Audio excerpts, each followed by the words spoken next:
Hey guys, how's it going? CoderMan here. In today's video, we're going to be changing the Serpentine belt on my 2005 Acura TL. You can see here that it is missing. You want to remove this piece of plastic here.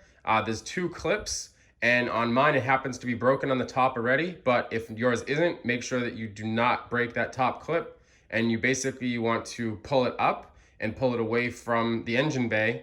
All right, so now that you have that cover off, you're going to see in your installation, if you're just replacing a belt, you probably will have a complete belt around all of these different pulleys, the Serpentine belt. But in my case, the belt is only on the bottom, which you can kind of see there. So what I'm going to do is I'm going to unroute that. If you were doing this, replacing a belt that's just worn, you would want to use the tensioner here. You want to remove that tension so you can get that belt off.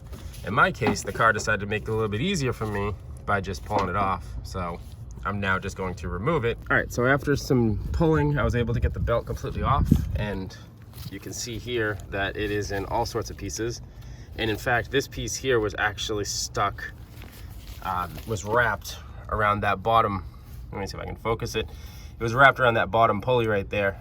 So make sure you get all the excess if you have a broken belt like I do, because the last thing you want to do is have this all set up, make sure it's perfect, start the car and suck this up into, obviously not the engine, but just don't want to get it wrapped around the back side of these pulleys. Like if I show you right there, you know, you don't want to get this cord wrapped around there. That one is completely gone, as you can tell.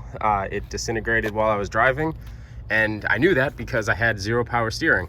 And then I basically thought it was a power steering pump, and then I went to go use the air conditioning, and all of a sudden the battery light came on, and then basically the entire console looked like a Christmas tree, because you're just basically, your alternator's not charging your battery, it's not running the electrical system, you know, your ECU, everything's getting really freaked out because you don't have the power that it needs. So you want to pull over, call AAA, get a tow or whatever. You do not want to keep driving the vehicle, as you can permanently damage a lot of things. And I noticed the last thing in my case that had occurred that got me thinking something's really wrong, besides all the idiot lights coming on, was the transmission started to act up. And that's when I was like, that's it, I'm done. We're gonna go ahead and pull over and get this sorted. So one additional thing I just noticed from working on this is I have absolutely no coolant. We're gonna also replace that, but that's not part of this video. But you know, this is an example of, you wanna be in here, you want to be looking at things and making sure that everything looks good. Doesn't matter how new or old the car is. You know, this is an opportunity to look in here and see if there's anything that needs to be replaced or, you know, tended to. This is one of the older cars that actually has a dipstick, so check your oil. And, you know, if you're not mechanically inclined, then you probably didn't even pop the hood, and I'm not sure why you're watching this video, but enjoy it all the same. All right, so here, now I have the new belt here, and what you want to do is just quickly make sure that it matches up with your setup. You also want to make sure that you match it up to your old belt, where in my case I'm missing pieces, so I just had to make sure that I have the right model. Definitely make sure you have the correct belt, because you don't want to, you know, you don't want to have it be sloppy or missing these ribs, because then obviously it's not going to match up and cause some issues. So routing this is similar to taking it off. Ultimately you are going to use the tensioner, but we're going to wait on that. What you want to do first, start at the crankshaft, which is down below there. You want to wrap it according to the diagram, which I'll show. Might be different for your vehicle. Make sure you check that. And then the last thing you want to do is the power steering pulley, which on this is closest to the windshield on the top left.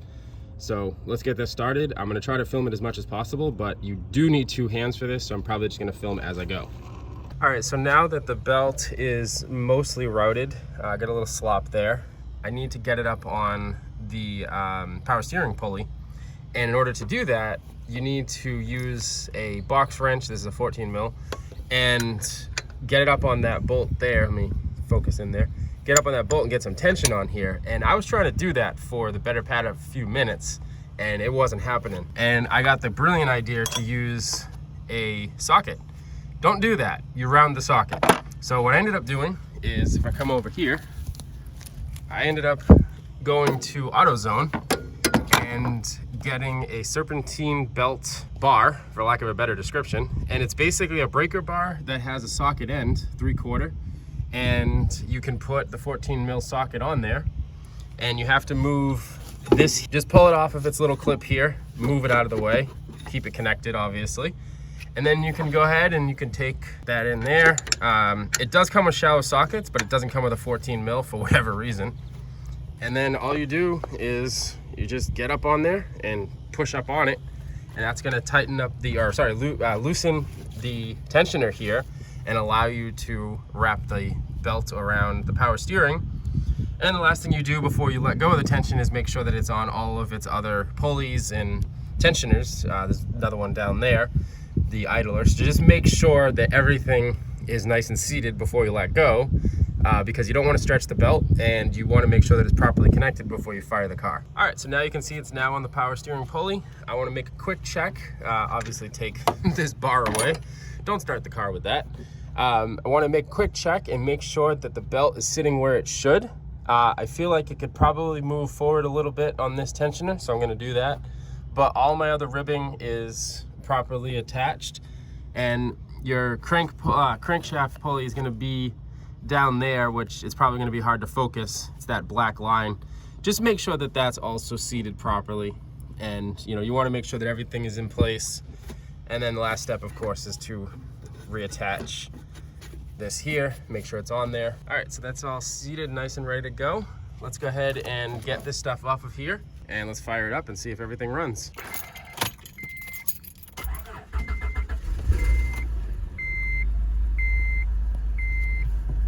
Hey, I got proper power steering, and I got no codes other than the fact that I have no seatbelt on, which I'm fine with.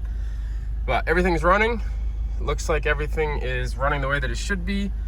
Let's go ahead and quickly turn on the air conditioner. Of course, it's going to take a while, but it's already colder than it was, so that's huge. And it looks like everything is running the way that it should. So let's go ahead and quickly check out the belt spinning. Obviously, do not touch it. I swear that should be self-explanatory, but I don't want comments that you somehow messed yourself up. And there we go. Everything is spinning and running the way that it should be. And obviously you can see the labeling on the belt flying around. Everything is running, it's not wobbling, there's no odd noises. There's obviously an engine tick, this is an older car. So nothing really concerning. The only other thing I can see that's a slight concern is I have some cooling of some acid happening here. So I'm gonna go ahead and get that checked out. But overall, everything's running the way that it should be, and this is back in order until the Bronco comes in. So hopefully that will be soon. So as always, I appreciate you guys checking out these videos. Hopefully this was helpful, informative, and you were able to fix your serpentine belt on your Acura or similar vehicle. And if you did like this video, it is helpful, please like it. It helps me a lot with the algorithm.